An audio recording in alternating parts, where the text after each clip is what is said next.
Hi, Aled. Thank you for joining us. Hello. It's really great to have you as part of our induction. To give a bit of background to our students, obviously you came in as a mature PhD student. Yeah. We know you had a fantastic journey, and now you're doing a postdoctoral fellowship. So to start us off, tell us about your background and why you chose to pursue a PhD. My first degree was in computer science with European studies. So I did an Erasmus year in France, but after I finished that degree, I wasn't really in love with the subject. And it took me quite a long time to actually sort of I changed my career pretty quickly. And then I moved more towards kind of doing community projects. And then I ended up spending over a decade in local government. And when I worked in local government, I was given the chance to do a part-time master's at Cardiff. So I did a master's in regeneration studies, which is kind of between geography and planning. And this kind of gave me a bit of a taste for sort of kind of redeeming my academic career, if you like. It was then that the idea of actually doing a PhD was kind of in my head. And then I went back to my job at Bridgend, and then I did an interesting secondment from my normal day job to another job, which kind of opened my eyes a little bit more to effectively doing research. And then I had a meeting with a professor at Swansea just as part of my job, and she mentioned that she was advertising for a PhD position. So I applied for that and got it. And so you made that choice, and you were successful in getting a studentship with the ESRC DTP Wales. Yeah. Obviously fantastic. So how do you maximize the opportunities that you get from being part of a cohort of DTP students? It was good in that first year of research methods year to actually be with people from very different backgrounds, and we would share our ideas. And like one of the things we did in 2017, so this is effectively the first year of the proper PhD, was to apply for some money to do an interdisciplinary event. I went to a human geography theory school organised with the support from the Wales DTP, and went to Aberystwyth for 3 days. And that was just fascinating to sort of see other PhD students, and there were master students there as well, and more kind of experienced research staff as well, sharing their ideas and thoughts. It's pretty limitless, to be honest. You can definitely connect to people across the whole of the UK and also internationally, more or less as soon as you start, really, because academia is pretty much an international thing. So as soon as you start to kind of pitch for a conference, you'll start to meet people from other countries, and quite often they will be PhD students as well. Things get organised through the ESRC and also through the NCRM, which is the National Centre for Research Methods. Thinking about these new students that we have starting now, is that this is part of our induction event. So what expectations should they be setting themselves in order to make sure they get the most out of their PhD, do you think? Personally, I'd always advise taking things slowly at the start. If it's a 1+3, you've got plenty of time. And actually, that first sort of year of doing the research methods, that can be a time that's kind of like a year zero of your PhD. And it's a really good opportunity to start to think about where you want to take things. There are different stages to the PhD. One of them is essentially just understanding your subject area and reading around. So use that first year as a chance to read around a bit, also just to use your assignments as a way of exploring things, and also making some mistakes and maybe pushing yourself a bit harder than you normally would, or try out some new theory or whatever. It can feel pretty overwhelming to think that you've got to actually gather new research and go through all the stages of things like getting ethical approval, and also just the huge task of writing things up. But that will come later on. So I think initially, just to kind of ground yourself, that's the important thing. And at the start of the PhD, things will emerge because A, you've got supervisors who've been there and done it before, and B, if you're connected in with that kind of cohort of other people, then you can share your experience, and hopefully they've all got different supervisors, so you can be pretty honest about how that's gone, and then sort of see you've got plenty of things on the internet, lots of different blogs from different people, not just from, the Wales DTP, but from across the UK and across the world. Just be calm about it, and things will flow. I think I really like that kind of an underlying tone you have as you were explaining how your PhD went about. Essentially, it's collaboration, even if it's across your pathway, across different institutions or on an international scale. But talk to other people, work with other people, share your experience and hear theirs. So I know as well you did an internship. How did you find that? Do you recommend them to other students?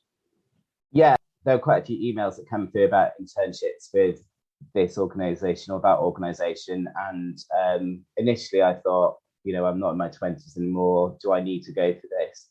But then I actually thought to myself, well, I've not been a researcher before, so I should try and get some experience. And there are opportunities through the Welsh Government, and the one that I went through was for the Department for Work and Pensions. In the end, the project that I did had no relation to my initial idea, and initially I was quite disappointed about that. But I had been accepted, and it was pretty competitive, like everything really. And then the project that I got given turned out to be pretty interesting, actually. And the main thing was that it was just completely aside from what I was normally doing. Just a really good way of just extending my research skills and being able to work with people from a very different background. The project was about introducing a new sort of human resources performance system across the organisation. So it's fascinating. The downsides were that it took a really long time for the placement to start. They had very strict security vetting process. The communication was poor, and they did keep me waiting for a long time, about 3 months, 4 months. And when you're kind of in the thick of doing your PhD, then, losing momentum is really critical, because you have to sustain that momentum to actually make the PhD work. So I would advocate that, it's definitely worth going for these internships and secondments, but there is also a consideration that it will have some negative effects on your PhD unless you're at a very clean stage of your work. It was good in terms of gaining experience, and on my kind of CV, it looks good now that I've got that experience, but it wasn't without some costs. That's brilliant. I think there's some really honest advice in there. So, the overall experience is positive, but there is going to be disruption. There are better times to do it, but don't expect it to happen overnight as well. Even once you accept it, it's a timely process. And the other thing is really, do you want to be working for that organisation? Do you want to be working in government, or do you want to be working in academia? It was definitely worth doing, and I'm pleased that I've done it. Yeah, really interesting. That a key decision, isn't it? Am I going to become an academic, or am I going to go work in the private sector? I know you also ran a few events that were funded. You had to apply for funding through the ESRC. Can you tell us about that process and how the events went? Yeah, so in 2019, I applied for some money to do an event through the ESRC festival. So it's in November each year, and it's a broader sort of festival of social sciences. I applied for some money to do an event, which actually proved to be really a critical part of my PhD research. My research is, I used walking interviews as one of my main methods, and what I wanted to do with the event was to kind of share some things that we'd learned. And so it was partly an indoor event, partly an outdoor event, and having a bit more money meant that I could employ a filmmaker who could come along and actually record it, and also things like pay for catering, and it just buys you a bit more time, really. It is definitely extra work because you've got to invite real people to come along to it. It was definitely worth doing, and my actual PhD research would have been so much weaker without it. And the other one that it was back in 2017, so it was the group project that I did with other PhD students in Swansea. We did it was a cyber conference, and it was basically about sort of what does it mean to kind of essentially go digital. I worked with a few other PhD students, and one of the group essentially led the bid, and her she's in the law department, and they were able to kind of give some space within the law department at Swansea for an event. Yeah, it was good to kind of do that collaboration, and we were able to pay expenses for people who travelled a long way to come to Swansea for the conference, and we were able to get some really interesting speakers to come along. You know, like everything else, it is really hard work, but it does sort of add to your repertoire of experiences. And I think that's the thing, really. It's just sometimes you get involved in these things, they're really important for what you do, but other times it's really important for the others. And that is the essence of collaboration, really. Well, obviously, you're a very busy person. So I suppose just one more question. If you can give your top 3 tips for students at the start of their PhD journey, what are they? Like I've already said, go slow at the start and take things easily. Just kind of gradually get used to this kind of new sort of position. So definitely take care of yourself. Also, you do have the right to suspend your PhD if you need to.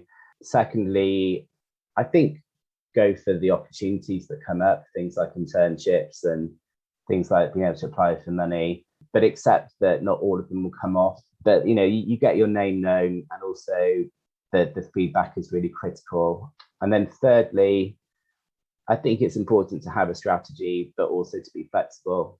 For example, the ESRC festival event that I did proved to be, it was a lot of hard work to manage all the money and to do the application and everything, but it definitely did extend my work. It gave me a chance to really meet, real people and to get their feedback.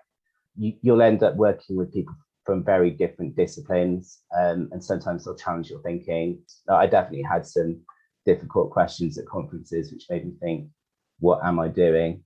But in the end, it helped me to kind of refine what I was doing and to make it something that I can communicate with lots of other people, really. That's absolutely fantastic. Aled, thank you so much for your time. And we look forward to hearing how your postdoctoral fellowship goes. Cheers, Mike. Thank you.